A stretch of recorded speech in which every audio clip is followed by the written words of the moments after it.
আপনি কি জানেন পৃথিবীর কোন দেশে সবচেয়ে বেশি পশু কোরবানি দেওয়া হয়? চলুন জেনে নেওয়া যাক সবচেয়ে বেশি পশু কোরবানি হওয়া 5টি দেশের তালিকা।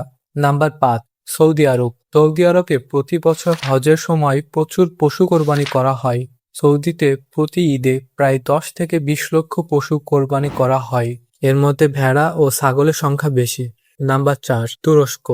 মুসলিম প্রধান দেশ হওয়ায় এদেশে খুব উৎসবমুখর পরিবেশে কোরবানির ঈদ পালন করা হয়। তুরস্কে প্রতি বছর ঈদে 15 থেকে 20 লাখের বেশি পশু কোরবানি দেওয়া হয়।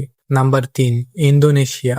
বিশ্বের সবচেয়ে বেশি মুসলিম বাস করে ইন্দোনেশিয়ায়। কোরবানির ঈদে এদেশে প্রায় প্রতি বছর 20 থেকে 25 লক্ষ পশু কোরবানি দেওয়া হয়।